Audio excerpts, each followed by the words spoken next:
Hi friends, welcome to my channel. 30 days spoken English class in Tamil, day 14. Past continuous tense குறித்து இன்று கேட்கப் போகிறோம். It is used இது பயன்படுத்தப்படுகின்றது to express an action ஒரு செயலை வெளிப்படுத்துவதற்கு in progress தொடர்ந்து நடைபெற்றுக் கொண்டிருக்கிற around a particular time in the past இறந்த காலத்துல குறித்த காலத்துல தொடர்ந்து நடந்த ஒரு செயலை குறிப்பதற்கு past continuous tense ஆனது பயன்படுத்தப்படுகின்றது.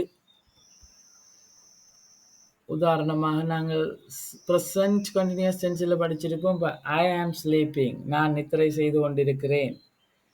ஒருமையோட இஸ்ஸ போட்டு வினைச்சொல்லோட ஐஎன்ஜி சேர்த்து பாவிக்கிறது present continuous tense.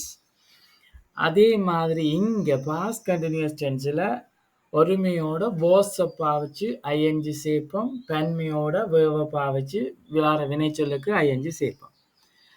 I was sleeping, நான் நித்திரை செய்து கொண்டு இருந்தேன். He was sleeping, அவன் நித்திரை செய்து கொண்டு இருந்தான். She was sleeping, அவள் நித்திரை செய்து கொண்டு இருந்தாள். It was sleeping, அது நித்திரை கொண்டு இருந்தது, நித்திரை செய்து கொண்டு இருந்தது. Ravi was sleeping, ரவி நித்திரை செய்து கொண்டிருந்தான். தொடர்ந்து நெகட்டிவ் ஃபார்மை பார்ப்போம். I was not sleeping, நான் நித்திரை செய்து கொண்டு இருக்கவில்லை. He was not sleeping, அவன் நித்திரை செய்து கொண்டு இருக்கவில்லை. She was not sleeping, அவள் நித்திரை செய்து கொண்டு இருக்கவில்லை. It was not sleeping, அது தூங்கிக் கொண்டு இருக்கவில்லை. Ravi was not sleeping, Ravi தூங்கிக் கொண்டு இருக்கவில்லை. தொடர்ந்து அதோட இன்டரோகேட்டிவ் அடி கொஸ்டின் ஃபார்மை பார்ப்போம். அப்போ வாஸ் நாங்கள் முன்னுக்கு கொண்டு வரணும். வாஸ் ஐ ஸ்லீப்பிங், நான் தூங்கிக் கொண்டிருந்தேனா? வாஸ் இ ஸ்லீப்பிங், அவன் தூங்கிக் கொண்டிருந்தானா? வாஸ் ஷி ஸ்லீப்பிங், அவள் தூங்கிக் கொண்டிருந்தாளா?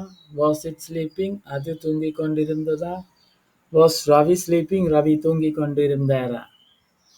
தொடர்ந்து ப்ளூரல் ஃபார்ம்ஸை பார்க்க பாஸ்ட் கண்டினியூஸ் டென்ஸில் ப்ளூரலோட வேர்வை பாவிப்போம், வார வினைச்சலோட ஐஎன்ஜி சேர்த்து பாவிப்போம். யூ வர் ஸ்லீப்பிங், நீங்கள் தூங்கிக் கொண்டிருந்தீர்கள். வி வர் ஸ்லீப்பிங், நாங்கள் தூங்கிக் கொண்டிருந்தோம். தே வர் ஸ்லீப்பிங், அவர்கள் தூங்கிக் கொண்டிருந்தனர். அதே போன்ற நெகட்டிவ் ஃபார்ம் அவதானிப்போம். யூ வர் நாட் ஸ்லீப்பிங், நீங்கள் நித்திரை செய்து கொண்டு இல்லாட்டி தூங்கிக் கொண்டிருக்கவில்லை. வி வர் நாட் ஸ்லீப்பிங், நாங்கள் தூங்கிக் கொண்டிருக்கவில்லை. தே வர் நாட் ஸ்லீப்பிங், அவர்கள் தூங்கிக் கொண்டு இருக்கவில்லை. இன்டரோகேட்டிவ் ஃபார்ம் அவதானிப்போம். வர் யூ ஸ்லீப்பிங், நீங்கள் தூங்கிக் கொண்டிருந்தீங்களா? வர் வி ஸ்லீப்பிங், நாங்கள் தூங்கிக் கொண்டிருந்தோமா? வர் தே ஸ்லீப்பிங், அவர்கள் தூங்கிக் கொண்டிருந்தனரா?